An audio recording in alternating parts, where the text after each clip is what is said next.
Welcome to the official YouTube channel for the Colin Cowherd podcast. Go on, hit the subscribe button. There you go, right down there. If you want to be among the first to hear my weekly takes, NFL, college football, more, right there.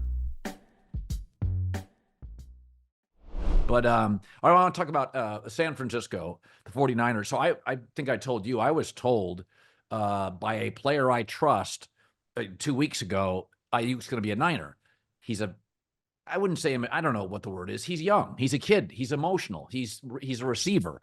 And so he had told a friend of mine, I'm getting this thing done. Then something went sideways. He got pissed off. The Niners got pissed off at his. So my take was my source was probably right. And then Aiyuk got pissed off. The Niners got upset and it just blew up. Yeah. Now it appears they've circled back. Is that what you're hearing? I think the Niners drew a line in the sand, said, you want to dance, let's dance. They had 2 trades ready to go with contracts ready for him, and he got cold feet, / I don't want to play there, which I guess is his prerogative, but it's like you demand a trade. 31 teams can't trade for you. We have to get fair value. The Amari Cooper and a second-round pick, that's a good deal. I mean, Amari Cooper's a pretty productive player. The Niners like, go to Cleveland. They have $28 million. And then he says no. So to me, it feels like a guy who's gotten a little over his skis. Does he really want to leave San Francisco? Of course not, because you're a star with the Niners.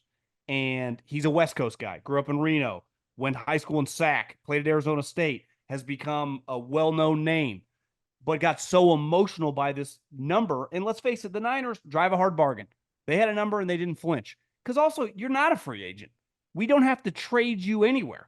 I want to go to the Steelers. Well, yeah, they could get, in theory, I guess they could give you their first-round pick.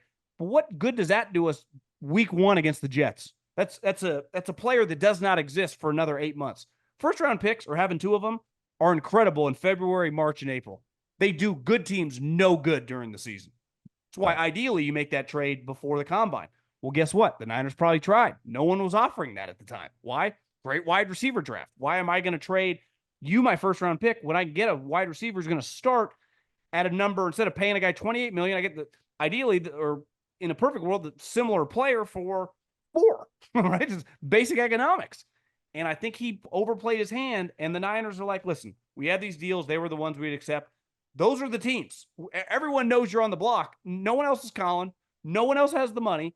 You want to go to the Steelers. They have nothing to give us back. It takes 2 to tango here. There's 2 sides, and we don't want their draft picks. They're not giving us TJ Watt, so that ain't happening. Here's our number. What are you going to do? Not play? We want to give you a contract. No one feels bad for him. And he's emotional. I can't imagine being 24, 25, 26, have this money, like the number that you think his value on their team is a lot different than some of these guys making $29-30 million. That's right. They don't play like that.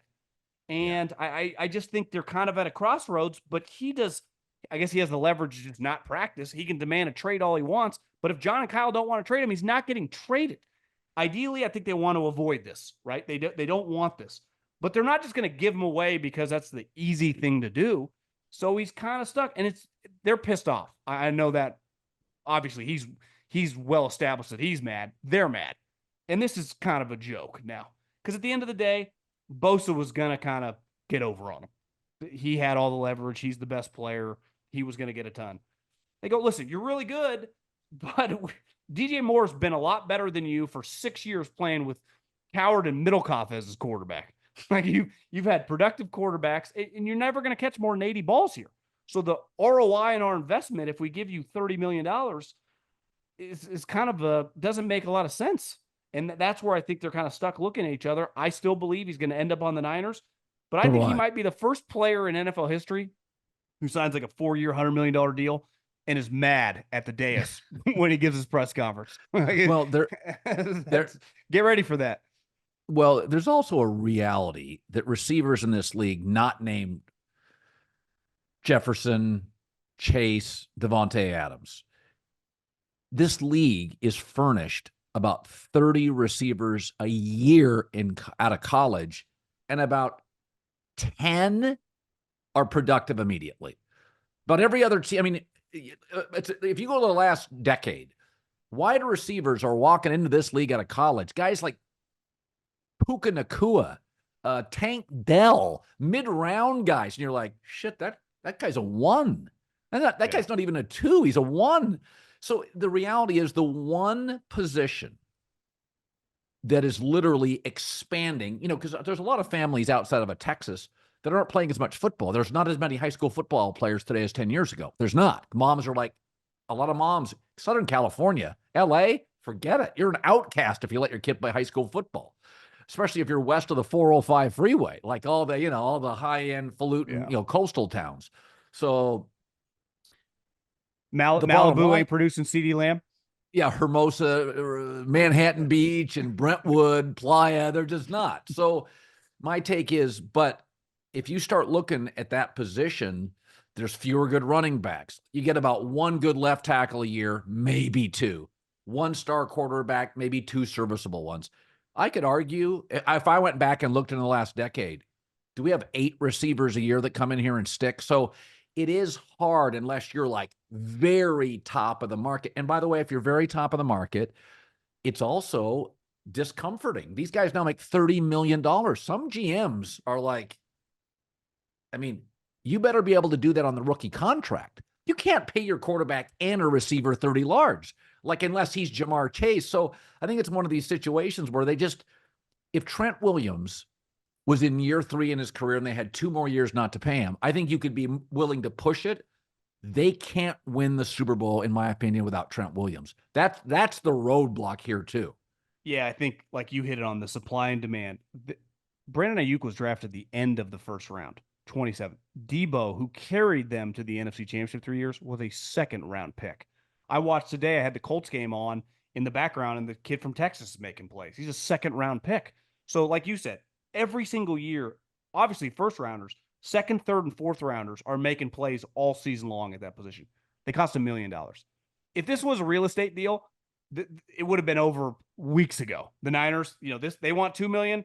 Niners are offering 1.6. We ain't budging. You're not budging. We go our separate ways. And that's kind of what's happened, except he's stuck on their team because he's under contract. And their trump card is, your 5th-year options this year, and we have 2 franchise tags. We want to make this work, but this is our number. You're not a free agent. You are not a free agent. So you can sit out till when? The season? You're going to pass up $14 million? That's like, he acts, and I think his side, they think they got a bunch of leverage. There aren't a bunch of teams with a lot to give back. There was one, the Browns. The Niners like that offer. Amari Cooper and a second-round pick, deal. And then he's like, no. Well, you can't ask for a trade. This isn't the NBA. You're not going to dictate all the terms here.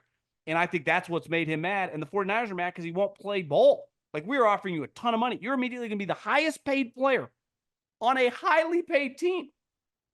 So, DJ Moore, these guys make more. They do more for their team in terms of production. That's never going to – Kyle Shanahan's not going to start playing like Andy Reid, right? That's not how they're going to play. They're going to run the ball. I think in a perfect world, Purdy has like 26 pass attempts a game. That's what they're shooting for. They're not trying to play like 43 times. He's like, well, I could be a star receiver.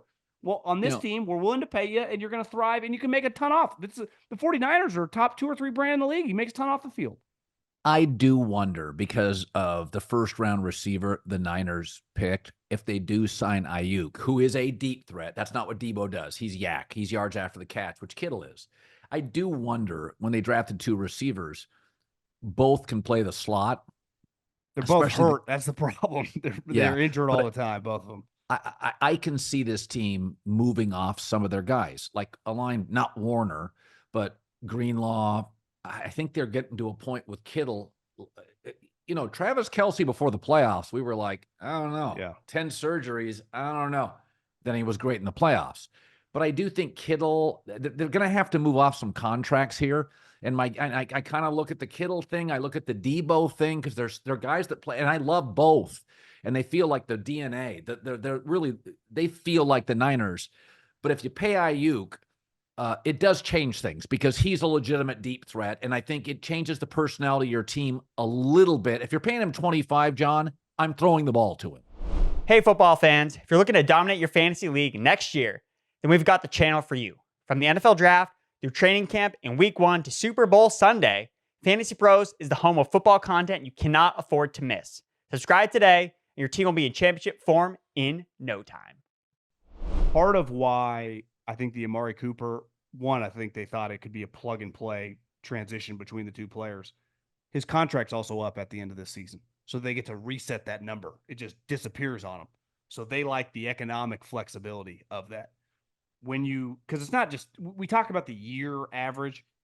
You put 70, 80 guaranteed to this guy, you are in bed with him now for the next 3 or 4 years, on top of paying Purdy, on top of having to figure out your left tackle situation. Trent's getting older.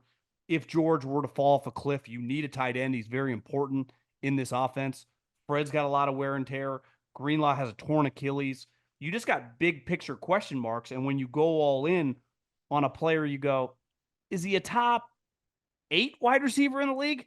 Well, if you even have to question that, should you be breaking him off a massive contract? The problem is they would trade him, but all these teams don't want to trade for him because they don't want to meet his demands either. So Right.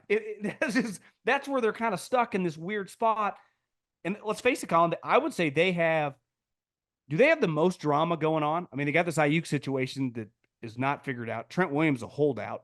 They just had to cancel their joint practices. They were supposed to with the Saints because Kyle called Dennis Allen. He's like, we got too many injuries. they got a lot. Thank God it's August 11th, but they got a lot going on. No, I said this at the end of the season. I said, I think they've peaked. That's not bad because their peak is Super Bowl. But I do feel like the Lions are a younger version of the Niners where they've got like 6 guys, Penei Sewell, Amon St. Brown, Gibbs, Goff, Hutchison, the center, the tight end. I kind of feel like when I'm watching the Lions, they're the Niners 4 years ago. And Detroit's going to have this 4-year run, and they're not paying all of their guys yet. But the Lions, like the Niners, are really physical. It's the Dan Campbell thing. It's a different physical, different style, but it's like they're going to punish you. So I kind of feel like what we've seen of the Niners is you're going to start seeing guys break down. And I really do believe Philly and Detroit, but mostly Detroit feels like the next Niners with better quarterback play, or at least more talented quarterback play. I think where the Niners would push back, we got a better coach than them all.